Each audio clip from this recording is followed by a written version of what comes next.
صابرین، اور میں خاص طور پر تذکرہ کرتا ہوں کن کا؟ صبر کرنے والوں کا۔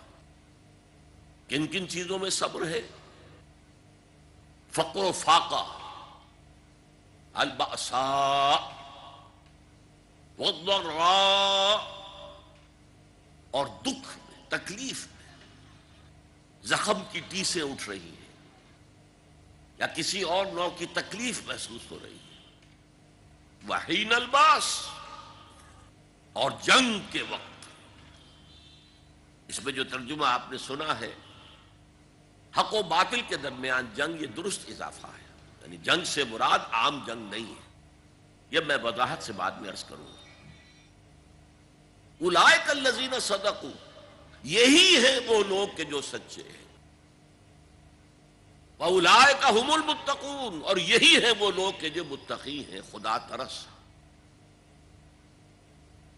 اب اسی من میں پہلی بات جس کی طرف توجہ دلاؤں گا کہ آپ نے محسوس کیا ہوگا کہ میں نے عرض کیا تھا کہ ایک بند کلی کھلتی ہے تو اس کی پتیاں ظاہر ہوتی ہیں۔ پتیاں پہلے بھی تھیں، اس میں نظر نہیں آ رہی، پہلے وہ کلی تھی، اب کھل کر پھول بن گیا۔ بالکل یہی نسبت ہے سورۃ العصر میں اور اس آیت البر میں۔ یہ آیت ہے، اس کا یہ نام میں نے تجویز کیا، آیت البر۔ یہ لفظ آپ کو کہیں اور نہیں ملے گا۔ اب دیکھیے وہاں لفظ آیا تھا الا الذین آمنوا، یہاں 5 پتیاں آ گئی ایمان کی۔ من آمن باللہ والیوم الآخر والملائکۃ والکتاب والنبیین، وہاں ایک اصطلاح آئی تھی وعملوا الصالحات،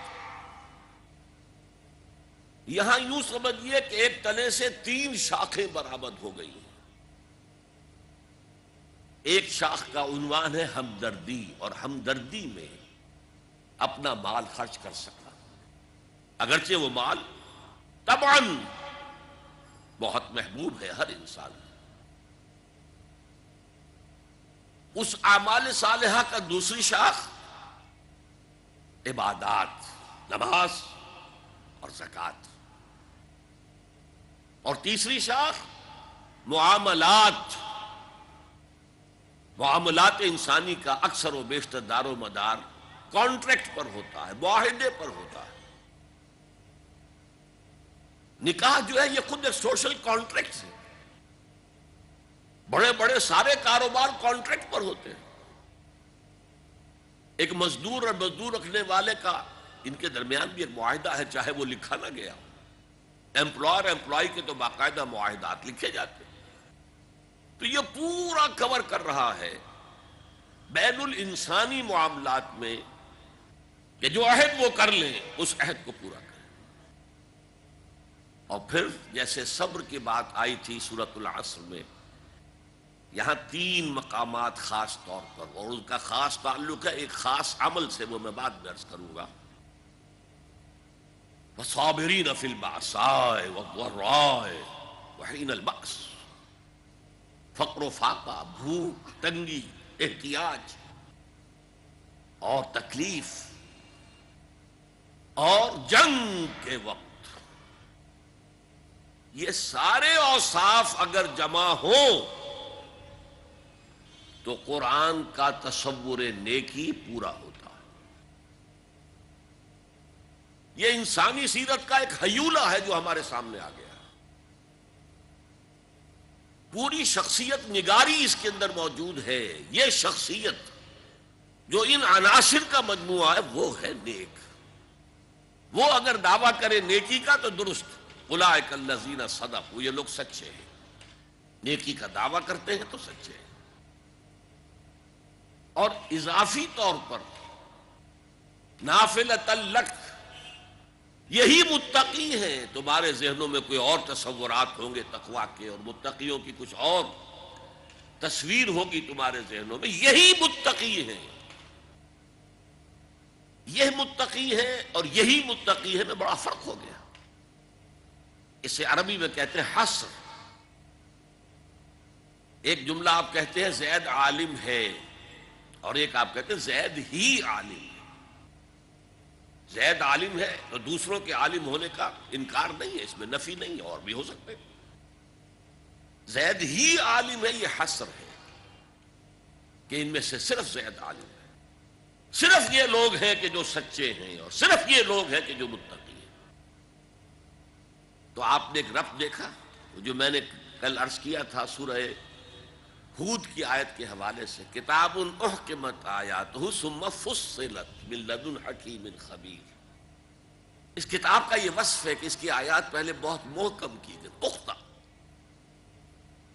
چند الفاظ کے اندر معانی کا، ہدایت کا، حکمت کا، معرفت کا سمندر جو ہے وہ بند کر لیا گیا، پھر انہی کی آہستہ آہستہ تفصیل ہوتی ہے۔ یہ پہلی تفصیل ہے سورۃ العصر۔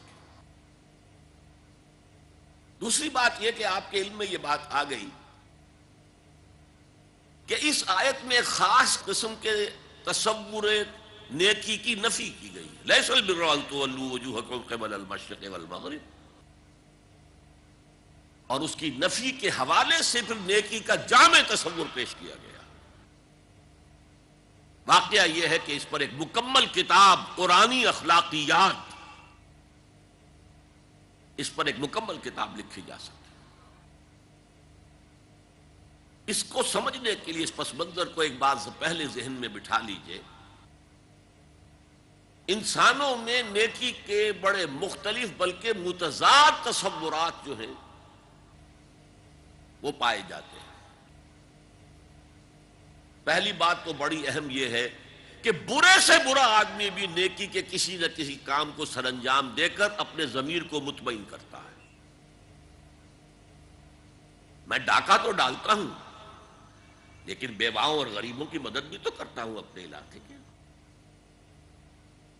میں فلاں کام تو کرتا ہوں لیکن فلاں مزار پر جا کر میں نے چادر بھی تو چڑھائی ہے، وہاں دیگ بھی تو پیش کی ہے۔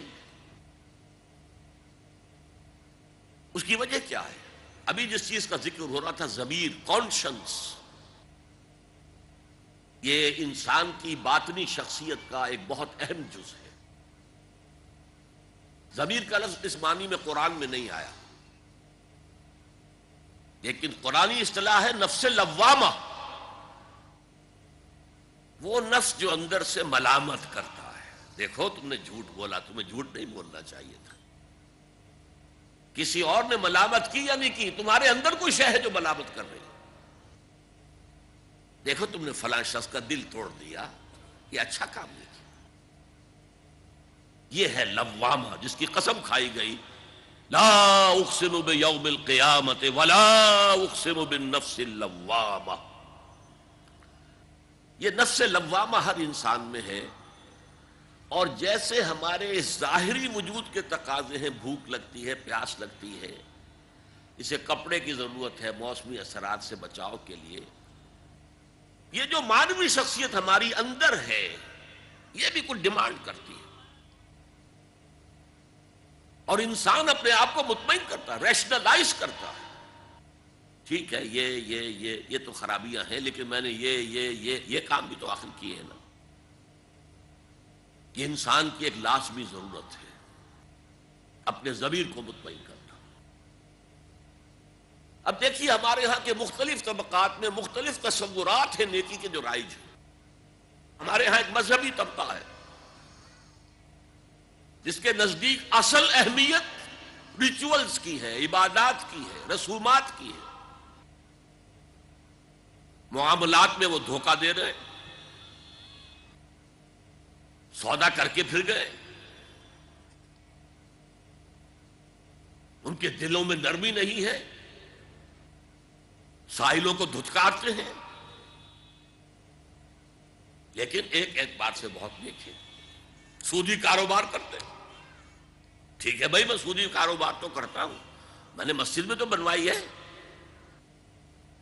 میں نے مسجد میں جھاڑ بھی تو لگوا دیا ہے، میں نے مسجد میں قالین بھی تو بچھوایا ہے۔ تو نیکی کا ایک تصور یہ ہے ہمارے یہاں۔ اس کے بالکل برعکس ایک تصور ہے جدید تعلیم یافتہ طبقات کا تصور۔ آپ نے بارہا سنا ہوگا گفتگو، بھائی اصل نیکی یہ ہے کہ کوئی کسی کو دھوکہ نہ دے، جھوٹ نہ بولے، وعدہ پورا کرے، اپنا فرض صحیح طور سے ادا کرے، کہیں ملازم ہے تو اپنے فرائض صحیح طور سے ادا کرے۔ باقی رہ گئی نماز روزہ، یہ تو انفرادی باتیں ہیں، یہ کوئی کرتا ہے تو اپنے لیے، نہیں کرتا ہے تو کوئی بات نہیں۔ یہ دونوں ایک دوسرے کے بالکل برعکس تصورات ہیں، اور یہ ہمارے معاشرے میں جدید تعلیم یافتہ طبقات کا تصور نیکی اور ہمارے قدیم علماء اور ان کے زیر اثر جو عوام ہیں ان کے تصور نیکی میں یہ زمین و آسمان کا فرق ہے۔ آپ کو معلوم ہے کہ اپنی جسم فروش عورتیں جو ہیں وہ بھی نیکی کا کوئی نہ کوئی کام کرتی ہیں۔ آپ دیکھیں گے محرم میں سیاہ کپڑے پہن کے جلوس کے آگے آگے جا رہی ہیں، سبیلیں لگا رہی ہیں، مختلف مزاروں میں جب عرس ہوتا ہے وہاں جاتی ہیں، دھمال کھیلتی ہیں، وہی سیاہ کپڑے پہن کے، وہ بھی اپنے آپ کو مطمئن کرتی ہیں۔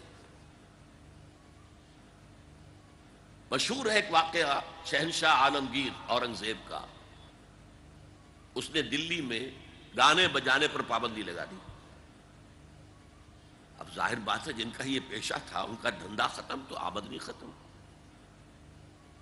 لاکھ کوششیں کی لیکن اورنگزیب ٹس سے مس نہیں ہوا۔ پھر انہوں نے ایک عجیب ترکیب کی، وہ دریائے جمنا بالکل ساتھ بہتا تھا، یہ قلعہ اس شکل میں بنایا گیا تھا، اب تو ذرا فاصلے پر، تو ایک کشتی میں وہ جمع ہو گئے، سازندے بھی اور ساز بھی، اور گاتے بجاتے ہوئے۔ انہیں معلوم تھا فلاں وقت جو ہے بادشاہ جھروکے میں بیٹھ کر دریا کی سیر کرتا ہے، وہاں سے گزرے اور ایک شعر گاتے ہوئے گزرے، در کوئے نیک نامی مارا گزر نہ دارند، گر تو نمی پسندی تقدیر قضا۔ در کوئے نیک نامی، یہ نیکی جو ہے اس کے کوچے میں ہمارا گزر ہی نہیں ہے۔ در کوئے نیک نامی مارا گزر نہ دارند، یہ تو اللہ کی طرف سے فیصلہ ہے، اس کی مقرر کردہ تقدیر ہے۔ گر تو نمی پسندی تغییر کن قضارا، اگر تجھے پسند نہیں ہے تو تقدیر بدل دے۔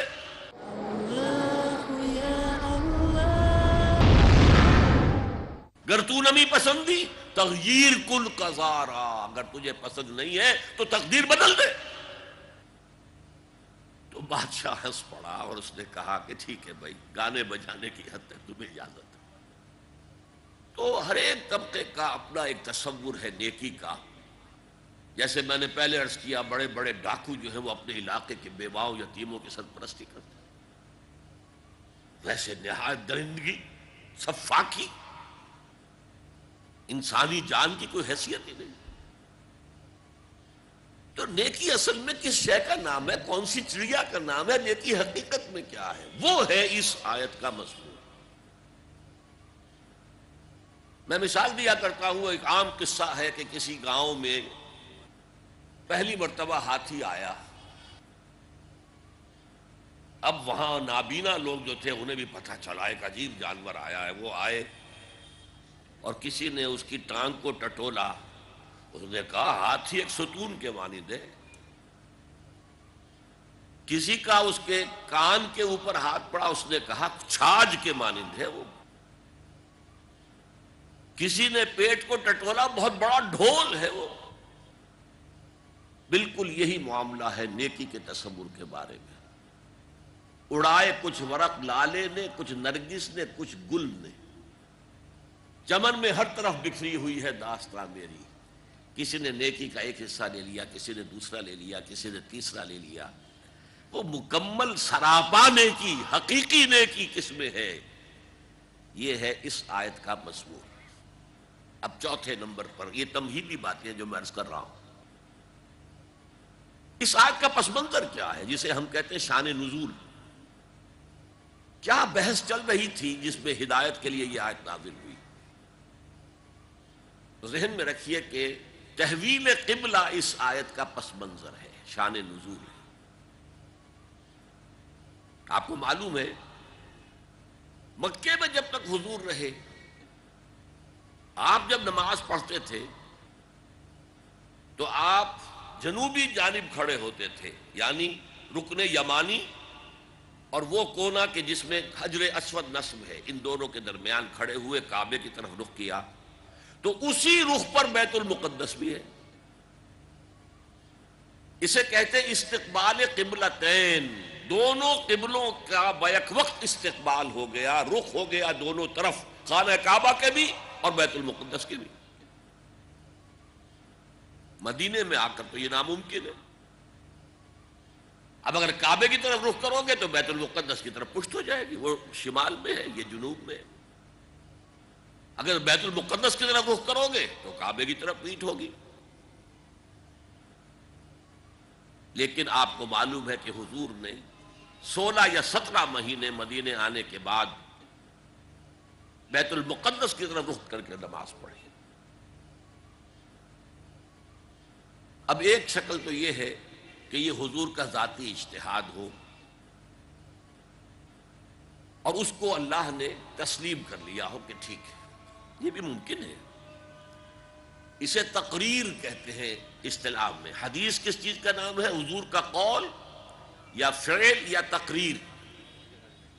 پہلی دونوں چیزیں تو آپ جانتے، قول اور فعل۔ یہ تقریر کیا ہے؟ حضور کے سامنے کوئی کام کیا گیا اور حضور نے نہیں روکا، تو امپلائڈ ہے اس کے اندر کہ یہ کام حرام نہیں ہے، حضور کے سامنے ہوا ہے، آپ نے روکا نہیں۔ تو اگر یہ ذاتی اجتہاد تھا تو تقریر ہو گئی اس کی اللہ کی طرف سے۔ لیکن زیادہ غالب پہلو یہ ہے کہ یہ اللہ کے حکم سے حضور نے کیا، اور یہ حکم وحی خفی کے ذریعے سے آیا، اس لیے کہ قرآن مجید میں اس کا ذکر نہیں ہے کہ اللہ نے حکم دیا ہو کہ اے محمد صلی اللہ علیہ وسلم اب آپ اور آپ کے ساتھی بیت المقدس کی طرف رخ کر کے نماز پڑھے، یہ نہیں ہے۔ تو یہ وحی خفی، وحی جلی، وحی خفی، دو قسم کی وحیاں حضور کو ہوتی تھی۔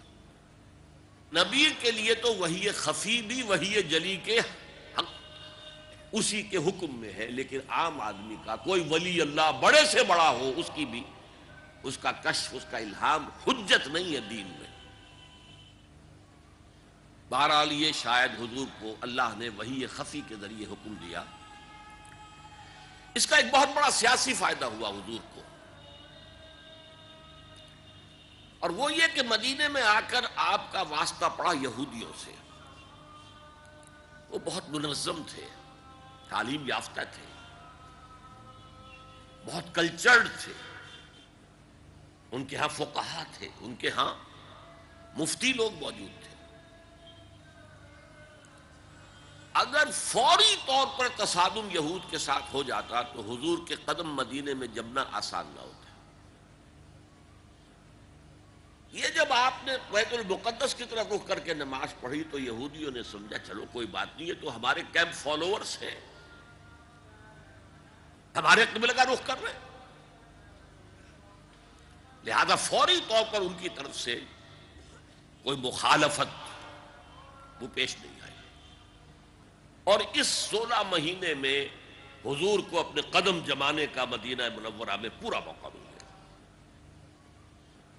بلکہ پہلے 6 مہینے اس میں جو ہے بہت ڈیسائیسو ہے، 3 کام آپ نے 6 مہینے میں کیے ہیں تو بالآخر بہت ہی زیادہ فیصلہ کن ثابت ہوئے۔ نمبر 1 یہ کہ آپ نے مسجد نبوی کی تعمیر کر لی، اب یہی مرکز ہے، یہی درسگاہ ہے، یہی خانقاہ ہے، یہی پارلیمنٹ ہے، یہی دار المشاورت ہے، یہیں سے فوجیں تیار کی جا رہی ہیں، یہی وفود آ کر پیش ہو رہے ہیں۔ بہرحال ایک مرکز مہیا ہو گیا۔ نمبر 2 یہ کہ مہاجرین میں اور انصار میں مواخات، ایک مہاجر ایک Ansari, they were declared brothers۔ یہ تھی انٹیگریشن آف دی سوسائٹی۔ اور تیسرا کام آپ نے یہ کیا اسی دوران میں، جس کا تعلق اس حکمت عملی کے ساتھ بہت گہرا بن جاتا ہے، کہ یہود کو جکڑ لیا ایک معاہدے میں، میثاق مدینہ، کہ اگر مدینے پر کوئی باہر سے حملہ آور آیا تو ہم سب مل کر واحد امت کی حیثیت سے مدینے کا دفاع کریں گے. جوائنٹ ڈیفنس آف مدینہ کا پیکٹ ہو گیا. اور یہ چیز بھی حضور کی کامیابی میں بہت فیصلہ کن ثابت ہوئی. تو اس اعتبار سے یہ تحویل قبلہ جب پھر ہوئی ہے، اور میں نے جو کہا تھا کہ اللہ نے ہی کوئی حکم دیا تھا وحی خفی کے ذریعے، وہ اس سے ثابت ہوتا ہے کہ نہ صرف بہت سے مہاجرین پر یہ بات شاخ گزر رہی تھی، خود حضور پر بھی شاخ گزر رہی تھی کہ میں پیٹھ کیے ہوئے ہوں کعبے کی طرف. چنانچہ قرآن مجید میں یہ آیا ہے قد نرا تقلب وجهك في السماء، اے نبی ہم آپ کے چہرے کا، نگاہوں کا آسمان کی طرف اٹھنا بار بار دیکھتے رہے. آپ منتظر تھے کہ وقت آئے، حکم آئے، وحی آئے اور میں رخ بدل دوں. وما جعلنا القبلة التي كنت عليها الا لنعلم من يتبع الرسول ممن ينقلب على عقبيه. یہ اللہ نے اپنی طرف منسوب کر دیا، اور ہم نے وہ قبلہ جس پر تم اب تک رہے ہو 16 مہینے 17 مہینے یہ مقرر کیا تھا تاکہ دیکھ لیں کہ کون ہے رسول کا اتباع کرنے والے اور کون ہے جو اپنے الٹے پاؤں پھر جانے والے. کیا مطلب ہے اس کا؟ مہاجرین مکے سے آئے تھے، ان کے دلوں میں عظمت جو ہے کعبے کی وہ پلی ہوئی تھی اندر ٹھوک ٹھوک کر. اب دیکھا اللہ نے حکم نہیں دیا وحی جلی کے ذریعے سے، یہ رسول کا حکم تھا. گویا کہ یہ ایک امتحان ہو گیا کہ کہیں تمہاری حمیت جاہلی، تمہاری محبت جو تمہیں کعبے سے ہے وہ تمہیں اسلام سے پھیر تو نہیں دیتی. آیا تم رسول کے حکم کو مقدم رکھتے ہو اور اپنی کسی سابقہ حمیت، جسے حمیت جاہلی ہم کہہ دیں گے، اس کو مقدم رکھتے ہو. یہ ایک سخت امتحان تھا جس میں کہ اہل مکہ جو مہاجرین تھے وہ مبتلا کیے گئے. اور خاص طور پر یہ بات کہ رسول کا حکم ماننے کی تاکید، چاہے ابھی قرآن میں کوئی آیت نہیں آئی ہے لیکن حقیقی مومن کے لیے رسول کا فرمانا بھی ایسے ہی ہے جیسے کہ اللہ کا فرمانا. اس کی تربیت بھی ہو گئی. لیکن یہ کہ اکثر کا معاملہ یہ تھا کہ یہ معاملہ شاخ گزر رہا تھا، یہاں تک کہ حضور کا معاملہ بھی تھا قد نرا تقلب وجهك في السماء فلنولينك قبلة ترضاها. تو اے نبی ہم بدل دیں گے قبلہ وہ جو آپ کو پسند ہے. اب رخ کرو مسجد حرام کی طرف. فولوا وجوہکم شطر المسجد الحرام. اب اپنا رخ کر لو مسجد حرام کی طرف. چنانچہ مدینے میں ایک مسجد القبلتین ہے، جو حضرات گئے ہیں زیارت کرتے ہیں انہوں نے زیارت کی ہوگی. حضور مدینے سے باہر ایک قبیلے کی جگہ تھی، وہ وہاں گئے ہوئے تھے، کوئی دعوت طعام تھی، دوپہر کا کھانا تھا.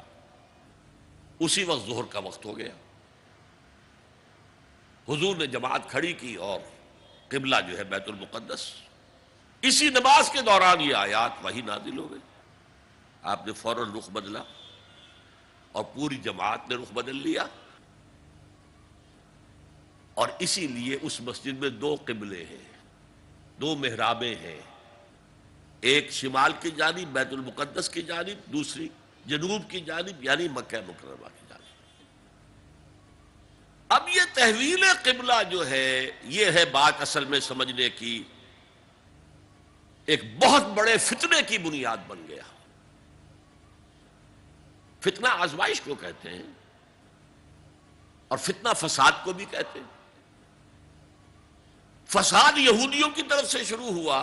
یہ کیسا نبی ہے جس کا قبلہ ہی معین نہیں؟ ابھی یہ شمال کی طرف رخ کر کے نماز پڑھ رہا تھا اور اب اس نے جو ہے جنوب کی طرف رخ کر لیا. کیسا رسول ہے یہ؟ کیسا نبی ہے؟